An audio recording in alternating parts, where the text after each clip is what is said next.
Welcome to the Alive Active Shooter Survival Training Program, where the experts break down active shooter incidents to discuss and assess each event to help you stay alive. This is your host, security expert and creator of the Alive Active Shooter Survival Training Program, Michael Julian.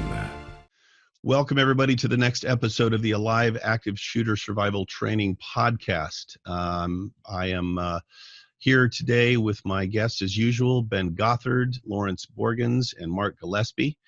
And today we are going to talk about something that I was a little conflicted about talking about it, because it's kind of like I'm anybody who might be considering pulling off one of these events.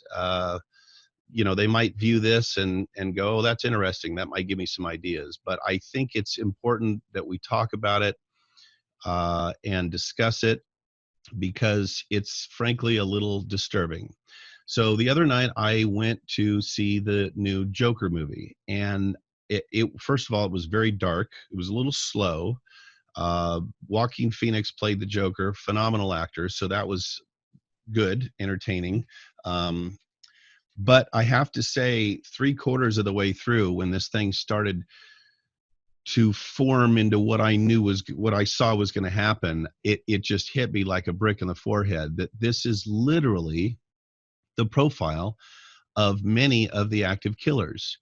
And so, to not give away too much of the story, let me just kind of snapshot it for you. This guy, Fleck is his name, Arthur Fleck, played by Joaquin Phoenix, starts out as probably less than ordinary guy. He's got a job as a professional clown where they send him to do things like dance at children's hospitals and parties and hold signs to have people come into a business and so forth.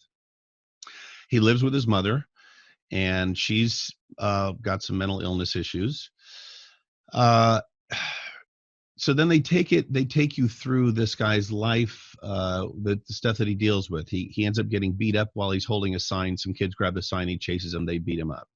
He ends up getting fired from his job for the wrong reasons. He then finds out that he was adopted, and the man that his mother was dating when he was a child used to beat him horribly. This is not, he doesn't remember any of this stuff. So all of these events happen to this guy that, make him feel marginalized, humiliated, beat down, embarrassed. These are all things that we have seen, especially in the younger active killers, where they lose power and control in their lives, and they suddenly get to a breaking point. And that's what happened with Arthur Fleck. He got to a breaking point.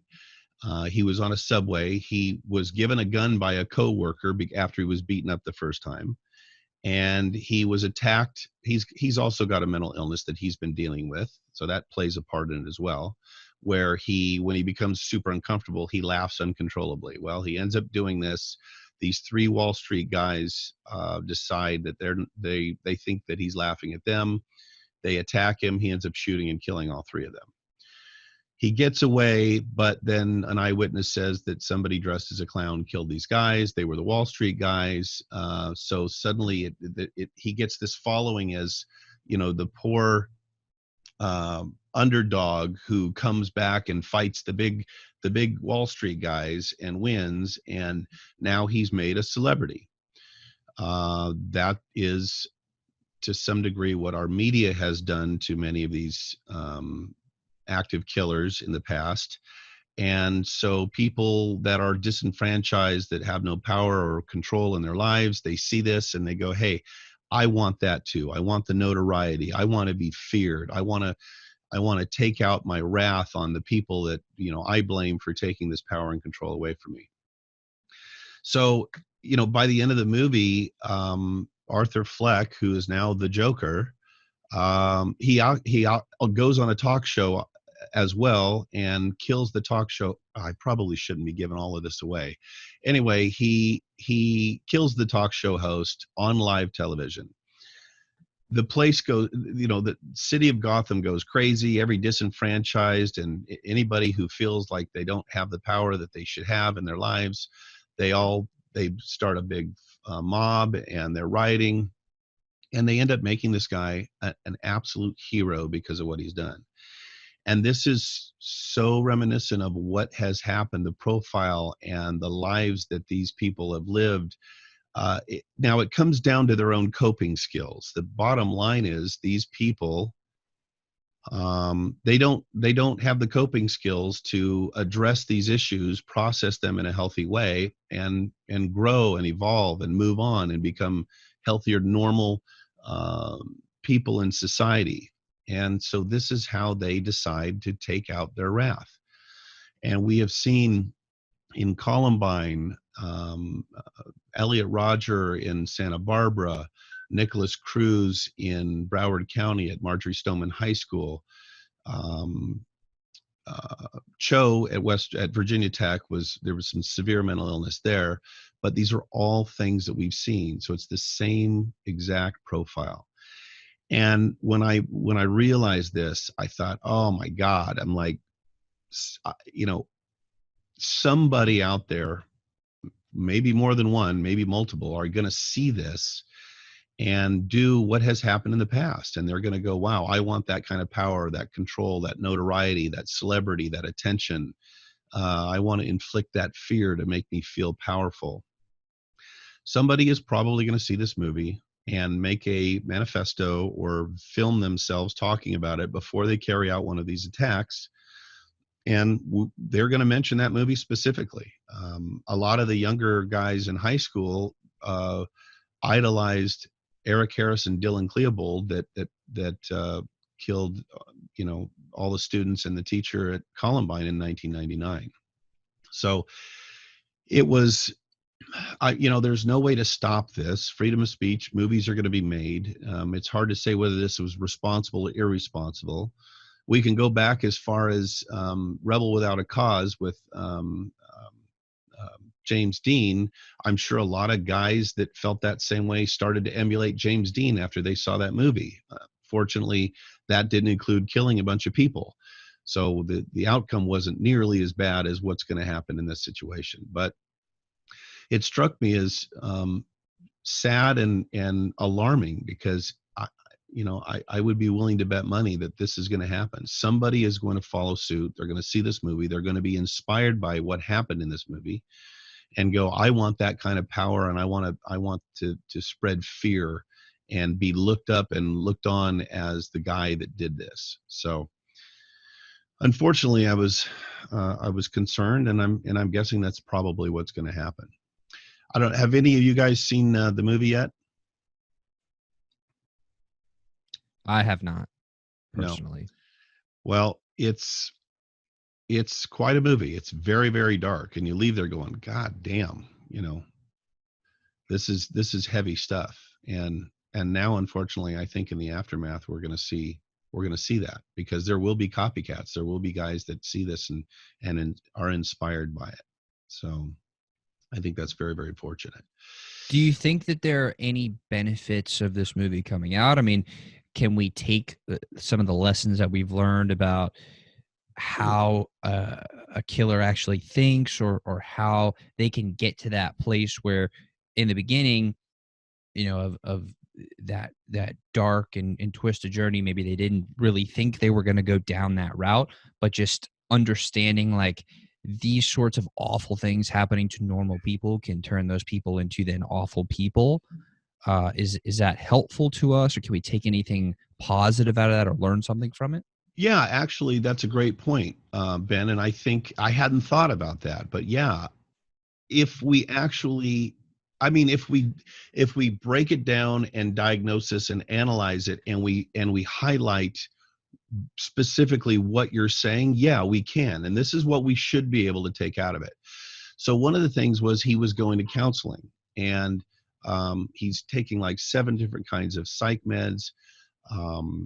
And because he's got this condition, he gets really uncomfortable and he starts to laugh uncontrollably. But you can see as he's laughing, he's also very sad. So So mentally he's sad, but physically he's laughing. It's this nervous tick or whatever that comes out of him being really uncomfortable. So he's going to counseling, and then whoever funds the counseling, the city, the state, the federal government, I don't know, they cut off funding. So he ends up then losing his ability to get counseling. I I think what positive we might be able to take out of this, and who knows what would have happened, in the movie. It wouldn't have made a very good movie if he'd have been cured or felt better, or the psych meds would have worked. He ended up getting off his psych meds, which people who are diagnosed with psychiatric conditions, oftentimes, unfortunately, something happens, like they feel better because the meds are working, and then they decide, well, I don't need them anymore. In his case, he lost the funding and therefore lost the prescriptions. So he ended up not being able to take his psych meds anymore. I think if we're going to focus on anything good coming out of this, it would be that preventatively, psychiatric treatment or just counseling. I mean, we know that not everybody that perpetrates these acts are mentally ill. They might have emotional issues, emotional disorders, even like inferiority complex, like Elliot Rodger in Santa Barbara. But the counseling may actually help keep them away from that edge. A lot of these, and we know, and we've talked about on the show, that so many of these incidences are telegraphed long before they happen. They're planned sometimes years. Columbine, those two guys planned this for 2 years prior to actually doing it. So if we are able to, if they are able to get help, whether it be actual psychiatric therapy and medication, or just counseling to help talk them through issues or teach people coping skills, I believe that any one of these people that have pulled this off, except for the ideological. Now, counseling is not going to help somebody who's an extreme Muslim, an ISIS person that says that anybody who doesn't believe in Islam should die. That's not going to help. But people who suffer from mental illness, from emotional issues, depression. Remember, many of these people are suicidal, which he was initially. If these people can be helped, and even the ones, we know that the three reasons people do this are anger and revenge, ideological, and psychiatric. Well, maybe not ideological, but psychiatric and anger and revenge. If these people had coping skills, better coping skills, there's a good chance that many of these could be avoided, because they would not seek this type of thing. First suicidal, then homicidal. They would not look at that as a way to feel better or a way out. And whenever I think about suicide, and I think, how could anybody do this? And then I always think about, Robin Williams, somebody who I admired for 30 years, probably 35 years, somebody who had everything, an Academy Award, money, admiration, friends. And I think somebody who had all of that going for them, but still their demons were so deeply seated and so dark that they thought, if I'm never going to feel good again, if I'm going to have to live in this world of despair and darkness and hopelessness and helplessness, there's just no sense going on. I don't know what might have helped him, but it kind of gives you an insight as to how desperate these people might be to end that. Not everybody, however, is predisposed to that type of thing. They're not going to go out and try and kill a bunch of people. Most people, when they're in that situation, would just take their own lives to escape the way they're feeling. The ones that don't, use drugs or alcohol or whatever addiction to try and satisfy whatever it is that's making them feel that way. But there are people who, and I believe it's the lack of coping skills or mental illness, like Cho, who was paranoid schizophrenic, who would decide, okay, I'm going to take myself out, but I'm going to take a bunch of other people out first, because they're they're the reason. They blame other people for the reason that they are in that place. I think with better coping skills, they would either not get to that place or not go to that place when they're there and say, okay, I'm going to kill myself, or I'm going to kill other people first. So as like the only civilian here, obviously y'all have the expertise when it comes to the security and being experts. What, as far as tying it back to the Joker, like what should, obviously it's theoretical because it's a movie, but like what should the people in the movie have noticed about the Joker, or how could they have seen that coming? Like what should they have been looking for? What warning signs could they have seen in the earlier stages of the movie that they could have then taken action based upon to prevent that, Sure. if any? Yeah, no, good point. So, a lot of these people, like the kid that carried out the Newtown, Connecticut killing at the elementary, they're very isolated. They're loners, and there are oftentimes situations where they're not exposed, or people are not exposed to them enough to see the warning signs. Now, his mother, who he killed first, would have saw the warning signs, but oftentimes a mother's viewpoint of their children is skewed because of their love for their kids, and they may be in denial, and they may not want to accept the fact that there's all of these warning signs, and they might deny them, they might ignore them or excuse them. So some of these people, there's very, very few opportunity to see those warning signs. Now, when he went to work in the movie, he worked with several other guys that dressed up as clowns. They had a bullpen and locker room where they all got ready and talked together and so forth. It's very likely that in fact, they talked about, some of them were uncomfortable with him, and some of them, made fun of him. That would have been the place where, had they known how to recognize those warning signs, that would have been the place where they would have been recognized, and hopefully there would have been some kind of intervention. But can we go over like specifically what those warning signs might be? I know you touched on it a little bit, but I mean, this is so critical. If we can recognize this before it happens, I mean, that's the ultimate prevention tool. Yeah, you're right. That is the ultimate way to stop these things, is to head them off at the pass. Well, one scene in the movie, after he was given this gun to protect himself, he was carrying the gun with him. He went to a children's hospital and he was dancing, and the gun fell out. It got back to his employer, who said, "Hey, you took a gun to a children's hospital?" And he said, "Well, yeah, but it was a prop." So he lied about it. But that would have been certainly a glaring red flag that this guy's got a gun with him. Now, a lot of these people would have seen him as too emotionally, psychologically, and physically weak to ever hurt anybody. However, that's exactly the type of person that would then look for a weapon to do it, because they're not physically they're not physically able to hurt somebody with their bare hands. But those are the ones that feel so disenfranchised, marginalized, humiliated, weak.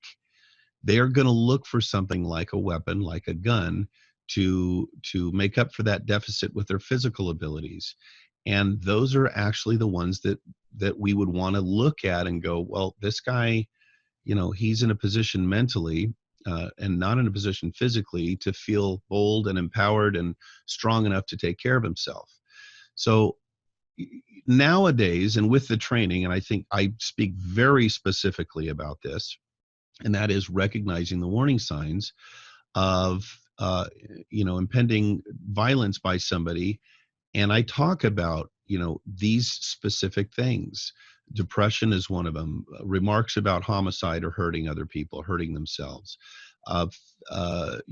feeling or acting or communicating that they're disenfranchised, that they're upset because of where they are in their lives, because of the way they're treated. He was then fired for that, and the guy that gave him the gun had actually said that Fleck, the character, had approached him earlier and asked if he could buy a gun. So he actually set him up. So then he felt betrayed by a guy that he thought was his friend. Certainly, when a gun fell out of his waistband at work, that would have been a time when, if this happened in real life, it should have been addressed and gone, whoa, okay, this sort of thing has happened in the past. But these people need to know what the profile of an active killer is. That's what our training does. That's what hopefully a lot of other guys like me and us, their training would do. And that's to teach people what these warning signs are. Slides in the presentation are the warning signs and the triggers that trigger people. He had all the warning signs. He was contacted by police, which many active killers were contacted by police at some point. He was marginalized. He was beat up. He was made to feel small. All of these warning signs existed. And then we talk about the triggers in the presentation. And this guy definitely was triggered. And that's finally when he went off the deep end. So, to your point. So I want to give a little bit of pushback here from, like a regular person's perspective. We're all super duper busy, and we all have, our own issues that we're dealing with, the things that are on our own minds.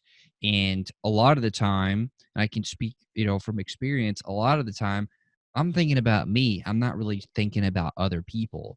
So what's that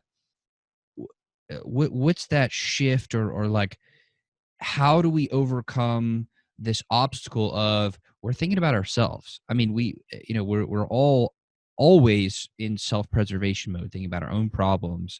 And a lot of the times, frankly, we just don't give a shit about other people.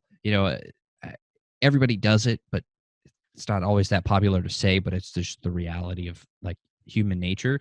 So how do we get out of our excuse me, how do we get out of our own heads enough to pay attention to other people enough to notice these things when most people, 99% of people, mostly just focus in on themselves?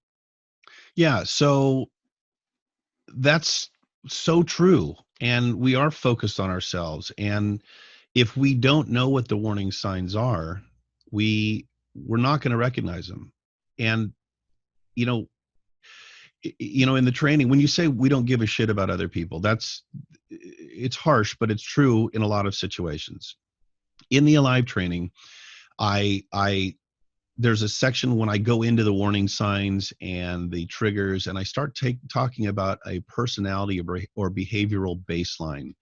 And I say, when I come to that part, I go, okay, guys, this is where we get a little touchy-feely. And this is where it's time for us to start caring a little bit more about our fellow man. And I say, look, if you're in an employment situation, and say there's Valerie and Marjorie work next to each other every day for the last 3 years, or in the same room or same bullpen or same office or whatever, and they know each other's behavioral baseline. And for anybody that doesn't know, the term or concept of a baseline, I use the analogy of a heartbeat. A heartbeat, it does this across the line there. And that's the baseline. This is the highest point it gets. This is the lowest point it gets. And that's when it's normal. When it's out of baseline, it may be going like this and then spike or dip. That's out of baseline.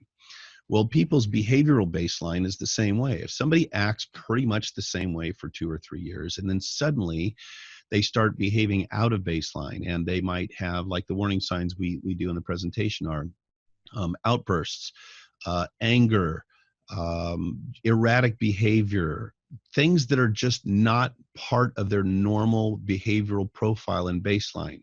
That's when oftentimes we will subconsciously go, oh, that's kind of not normal, but just dismiss it and move on. We need to know, and the training teaches us, when somebody starts to get out of baseline and they, instead of just going, well, that was kind of weird, our training kicks in and we go, well, that was kind of odd. And I remember Mike or Lawrence or Mark or any of the other Alive instructors saying in that Alive presentation, giving us a list of all of these behavioral warning signs. And that kind of fits. And, everybody has a bad day. So let's say somebody has a bad day. They got in a fight with their spouse and they come and they're just pissed off, or their team lost on Sunday and they come to work because they lost $500 on the bet. That's one thing.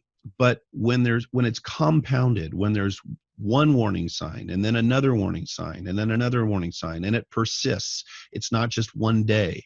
It's 1, 2, 3, 4, over and over and over again.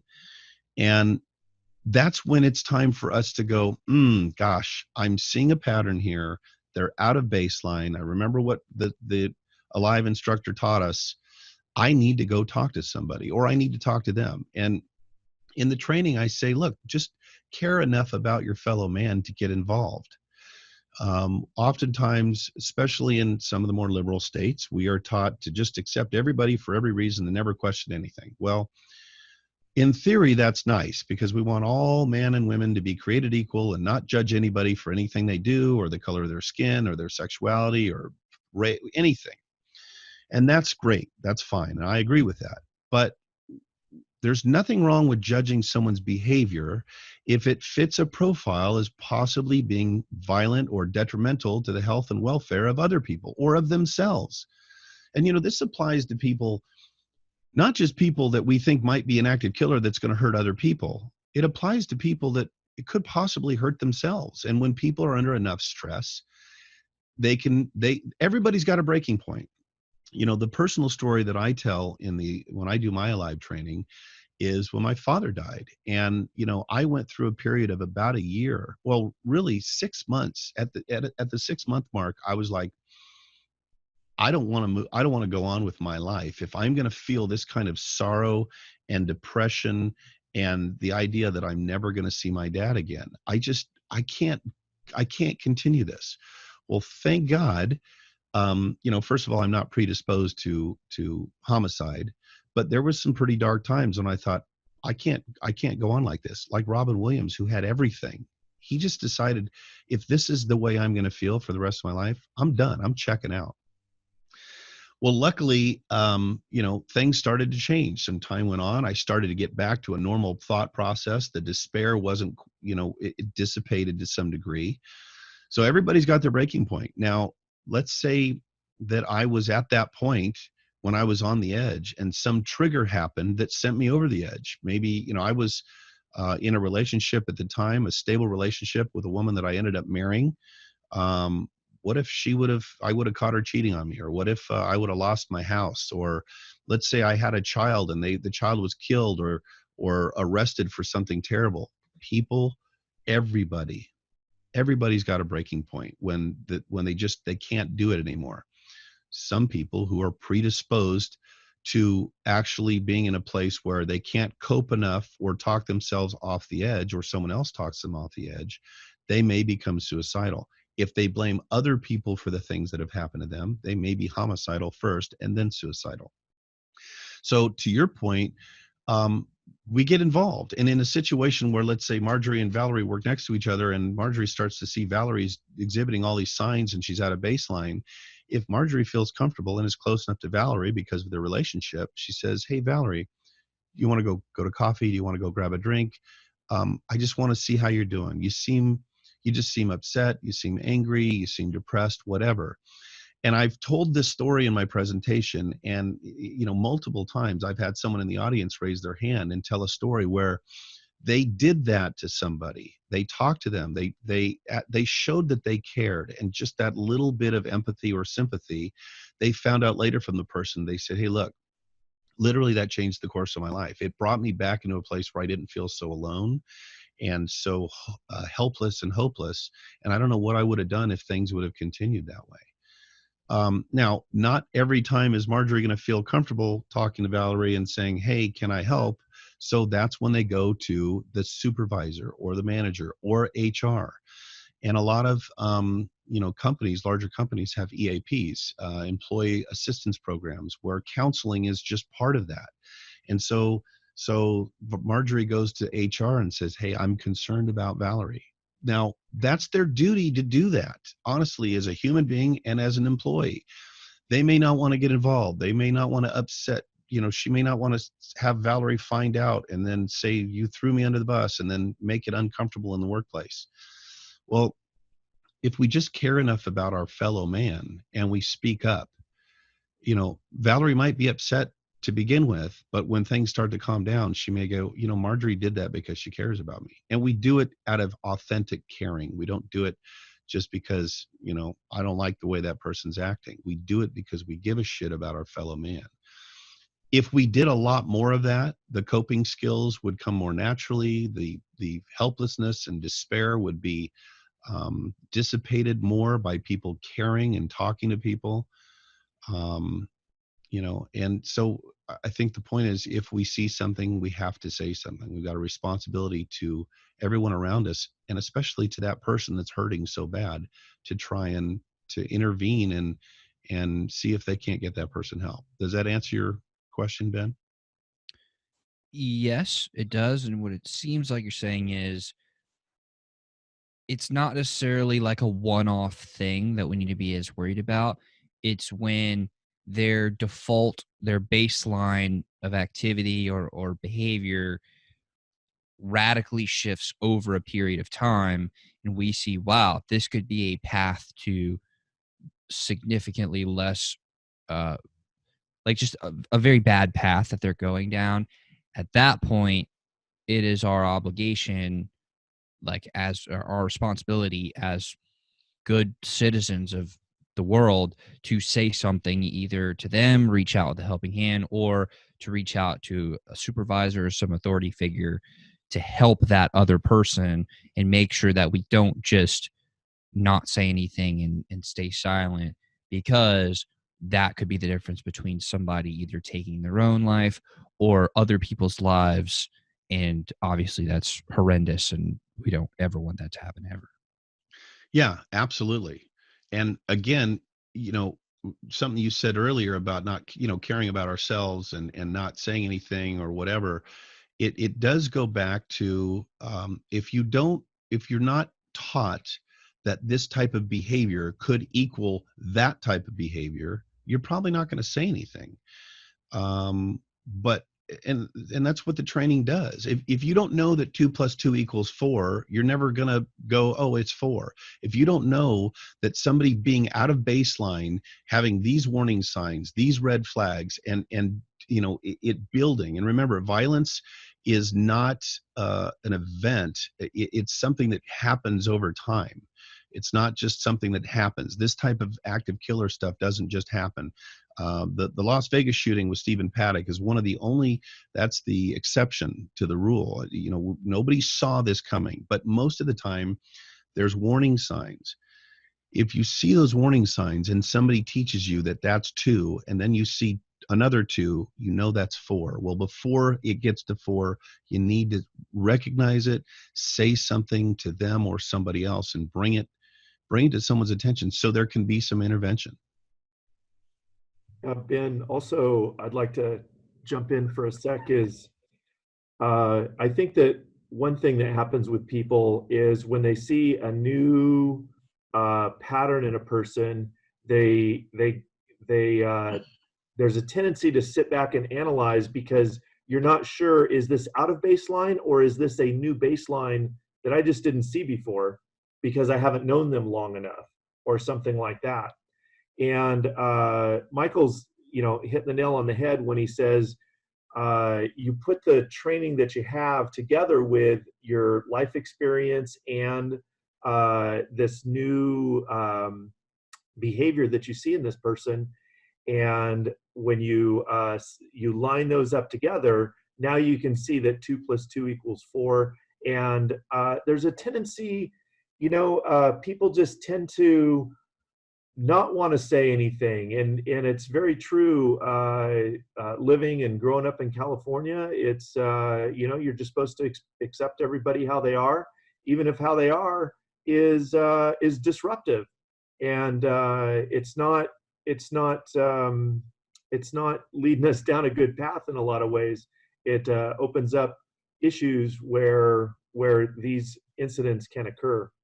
Yeah. So the other thing you said, Ben, though, is how do you train yourself? You said something, and I'm going back a little bit on things that you said, but you said, how do you train yourself to pay attention to these things? And one of the things I'm going to touch on is about situational awareness. And we do cover this in the class and have a really great example of that in the class of situational awareness. And so it becomes a habit. Like, so when you pull up to a gas station, I'll just give you an example. You pull up to a gas station, and before you pick your pump, you pull up, you park, that sort of thing. Maybe when you're pulling in, you look around. Does behavior in the gas station in the parking lot look normal? Are people walking in a normal fashion? That sort of thing. You pick your pump, you stop. Before you get out, maybe look at the store itself. Does everything look cool over there? Or are people running and ducking? Things like that. And so it's a matter of training yourself to make a habit of being situationally aware. And so the same applies to this example of where you're examining a person's baseline. So just have the forethought to pay attention to how this person's behaved in the past and how they're behaving now, and combine that with your life experience plus training you've received from Alive. And that's kind of, in my opinion, the answer to your question there. Yeah. And, I'm glad you brought that up. The situational awareness and being proactively reactionary that we talk about in the program is so important. And fortunately for people like us who are in the industry, who I came up with a father that was former military, former law enforcement, who was just almost to the point of paranoia, frankly. He was so hyper vigilant that there was never an issue. And, the point is not for people to just be constantly security focused. That's consumes too much of your thoughts and time. The point is, after the training, you see some situations, you're told about scenarios, you see the videos in the presentation, and it's now something that's kind of in your subconscious, so that you don't have to consciously be looking around and aware. For instance, I was just somewhere recently, and I was just kind of going about, so I was pulling through the Home Depot parking lot, and I'm behind this truck, and they're going slow out in the far back of the parking lot, and they're looking around and just going slow, cutting through slots. I mean, it didn't make any sense, and I'm getting frustrated because I'm trying to get by to go over to the Wiener Schnitzel to get a couple of Chicago dogs. I'm hungry, so So they park. It's a woman in the passenger seat, a man in the driver's seat. So I just thought, well, this is odd behavior. Wasn't thinking about what they're doing. I just thought it was odd. It didn't make sense. It was out of baseline of a normal behavior. So anyway, I parked my car. I went into to get my food, but I looked out the window, and now they're sitting in their vehicle, kind of in the middle, but at the back of the parking lot, not doing anything. So I'm like, okay, whatever. So I order my food. I walk out. I sit down. I'm waiting for my food. I'm watching. And then the guy gets out. The woman stays in the truck. The guy gets out, and he's just kind of looking around, which as soon as I see somebody looking around, that just triggers a suspicion in me, because it's, what are they looking for? Who do they not want to see them? And what are they going to do that they don't want people to see? So I'm watching this guy, and I'm still not really, there's no overt, expressions of danger or any major situation. Well, so I get my food, I'm eating. Finally, I go out to my car, and the guy now has gone to the very back of the parking lot and is sitting on one of the rows of flatbed trailers that Home Depot sells. And he's just sitting there doing nothing, just sitting on this thing. The woman is still in the truck. And I did notice when I was behind the truck, they've got a brand new trailer hitch on it, brand new silver ball. Doesn't look like it had ever been used before. That did not register consciously with me until I started putting two and two together. it appeared to me that this guy was sitting there waiting for an opportunity to back that truck. And by the way, it was hot, and this woman's in the truck. It's running. She's got the windows up with the air on, and he's sitting 30 or 40 feet away on this flatbed. And I'm thinking, okay, I put two and two together. I watch him for a little bit, and I pull away. And as I'm pulling away, I drive by him, and I'm kind of eyeballing him, trying to figure out what is it really you're up to. So then this guy locks eyes with me, and he starts mad dogging me. And I'm thinking, okay, this guy, he's already on the defensive. He knows he's up to no good. Something's going on. So I just went over into Home Depot, and I told a couple of people, and they sent a couple people out there to eyeball it and said, yeah, this is not right. There's something wrong. But they're not going to go confront anybody. That's not their job. They're Home Depot people. They sell hardware. They go back in and call the cops. Well, I didn't stick around, but that was a situation where I was not consciously aware or thinking there's what is going to happen. I just noticed some behaviors that were out of baseline. It didn't make sense.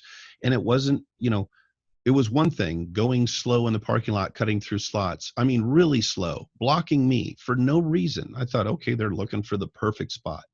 But then I go in, and it was the 2 + 2 + 2 + 2 that added up to, they are definitely up to no good. And that's why I let them know.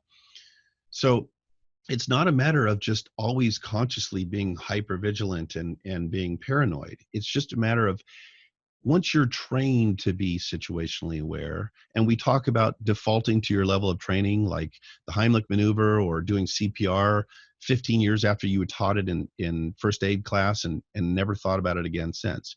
In times of stress and situations, you will oftentimes default to your training. That's why this training is so damned important.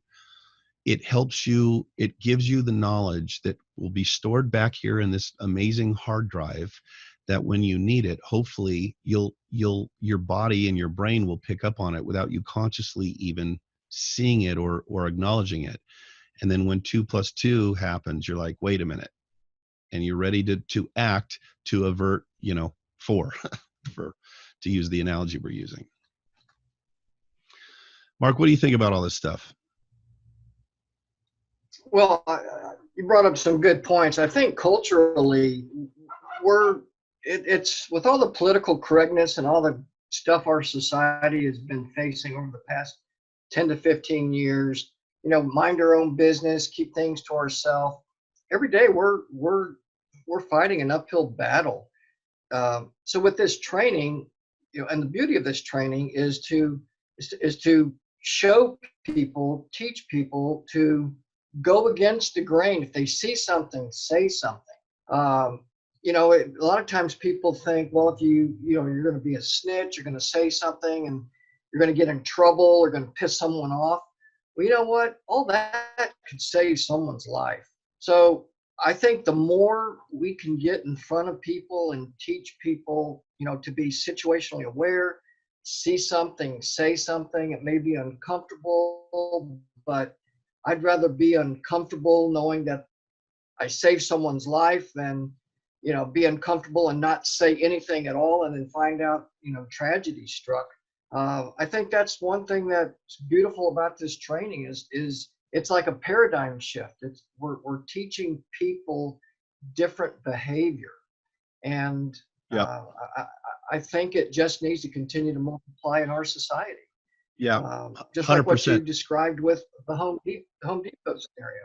Totally correct. And the perfect analogy that we use in the training is after the San Bernardino shooting, where the husband and wife, they were extreme Muslims, ISIS, whatever.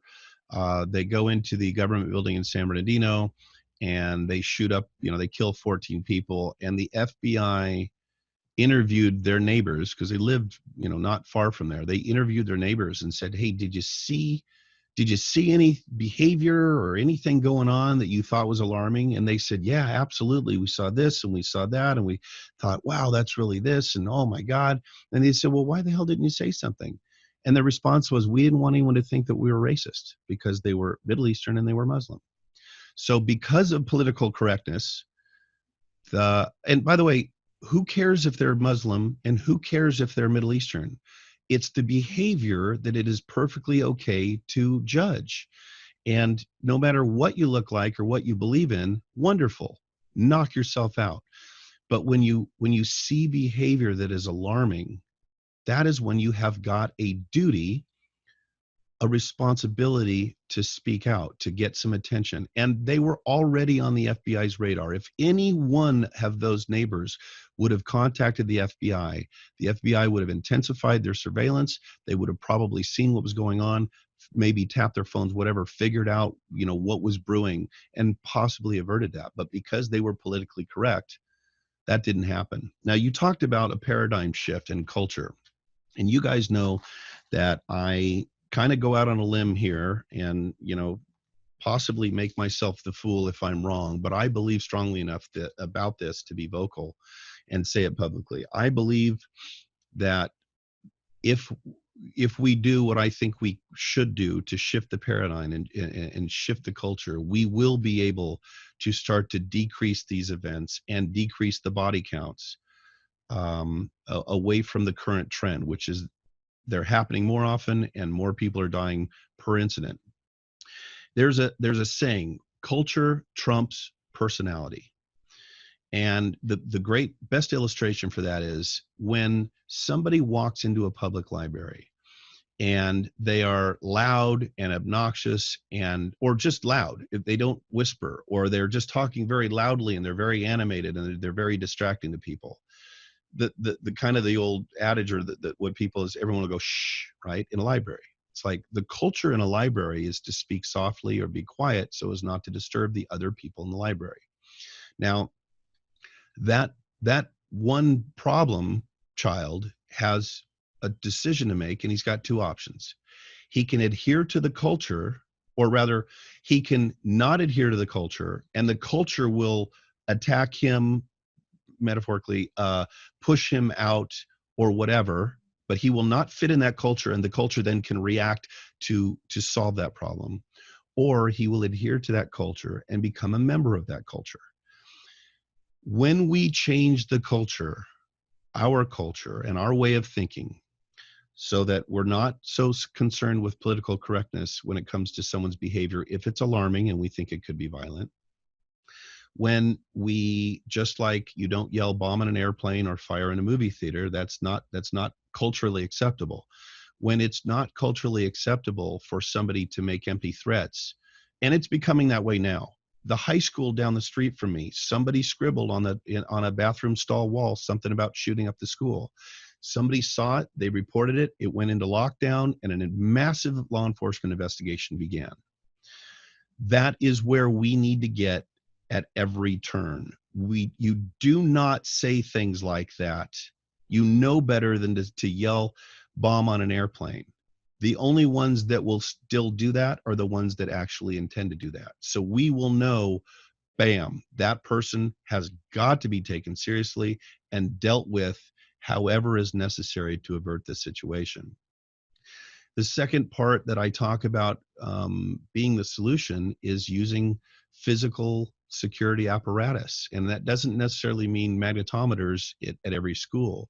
It means security at a school, armed security, or armed teachers if they are qualified and experienced and trained. No, I do not believe, and I get this question all the time, I do not believe that every teacher should have a gun.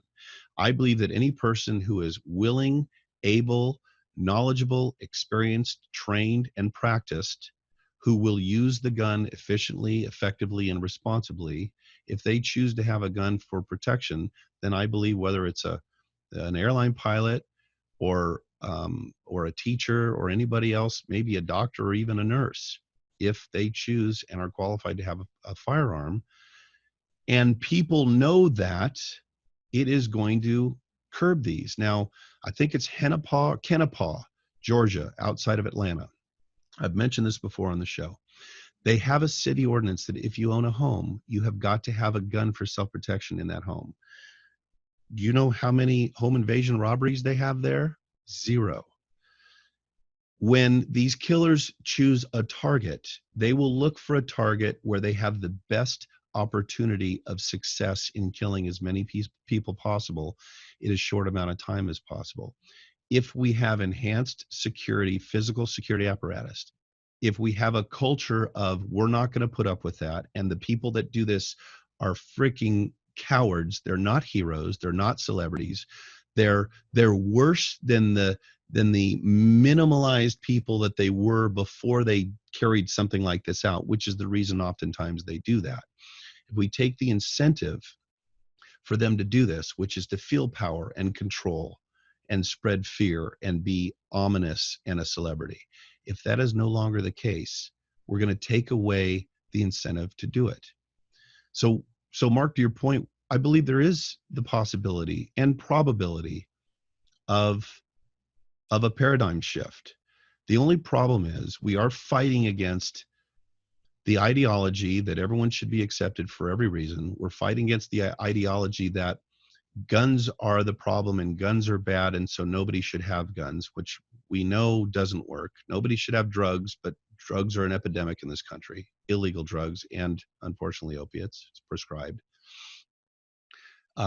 We have to fight against the ideology that it's wrong to say something because somebody acts a little differently. Those are all cultures, those are all part of the culture that has to become the culture. And a culture by definition is when a group of people think and act similarly or in alignment. So I believe it'll happen one day, but the sad thing is it's going to take a lot. It's going to take more of these killings for us to be able to prove the point to the people that don't believe in what I'm talking about, to go, okay, well, being nice and sweet and having no gun zones and all of this other stuff hasn't worked. Let's try what these bad guys are saying about how to actually stop these things. And I believe that is what will make the difference.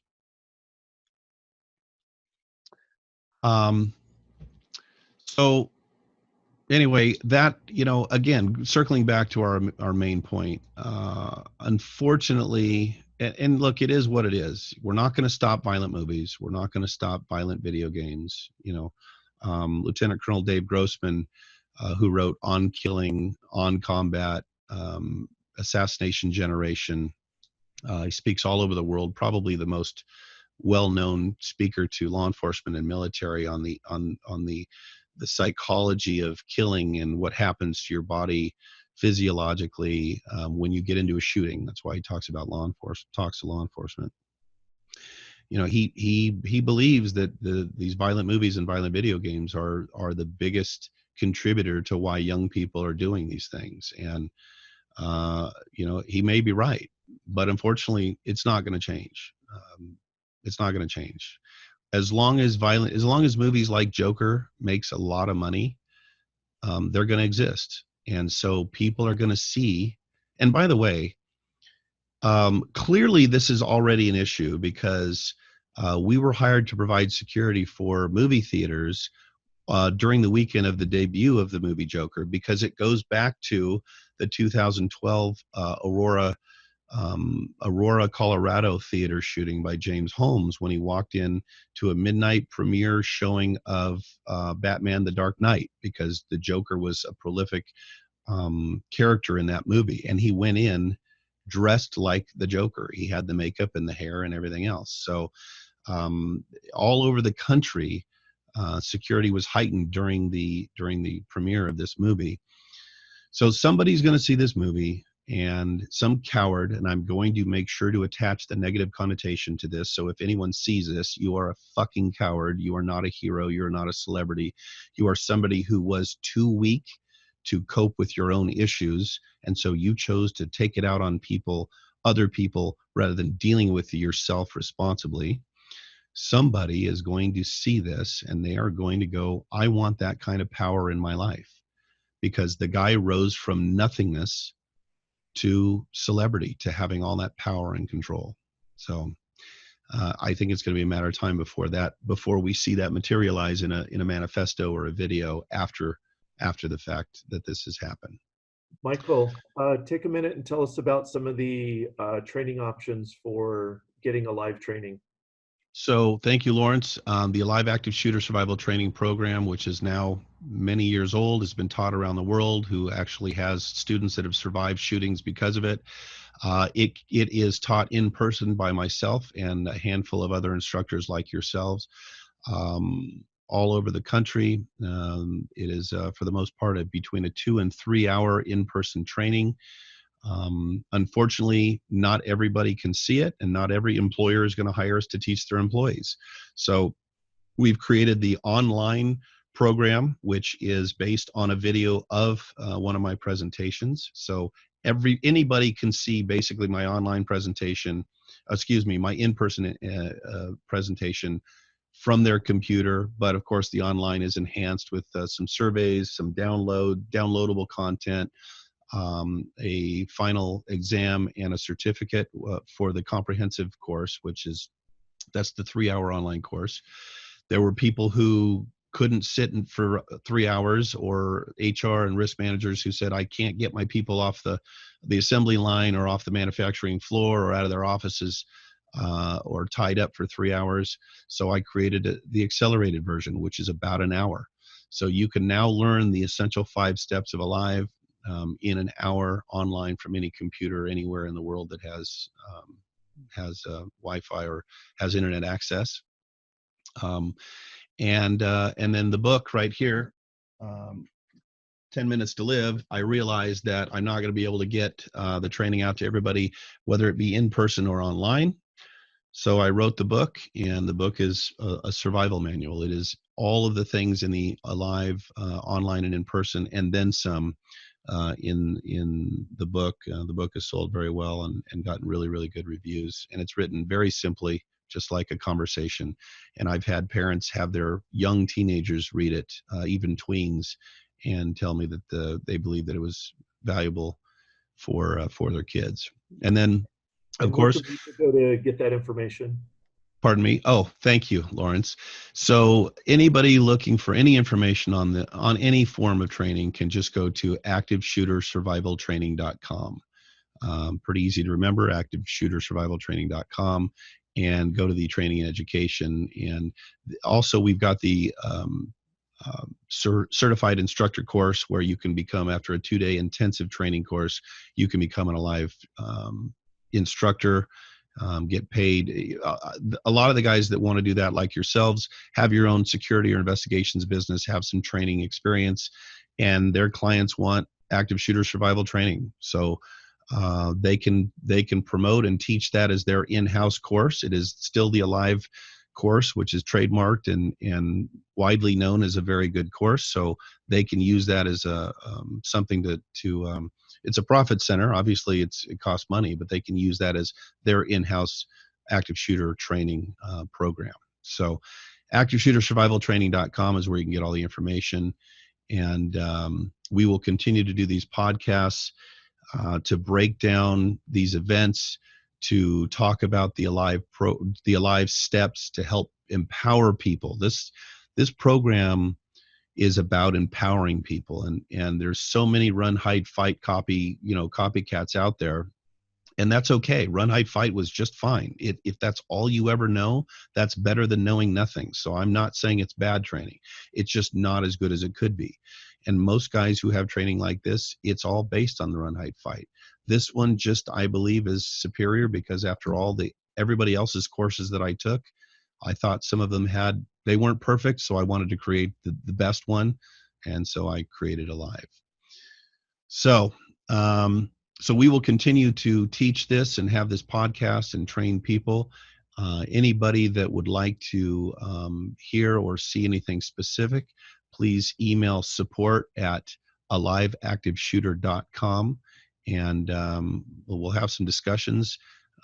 Last time we had this, it was on October 1st, and we brought in an eyewitness. Somebody was actually at the Route 91 Music Festival in Las Vegas.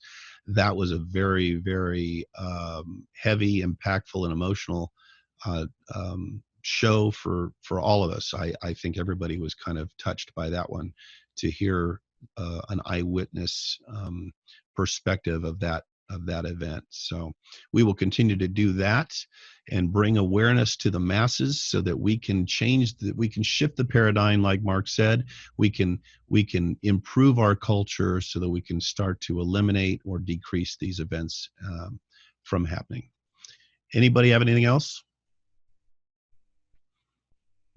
All right, gentlemen. Well, as usual, thank you very much for being on the show. Thanks to everybody who's watching. Again, get a hold of us if you've got anything you want us to speak about specifically, and we will continue doing what we do to get this knowledge out to everybody. So until next time, I hope everyone will stay safe, and I thank everybody for being involved in our program.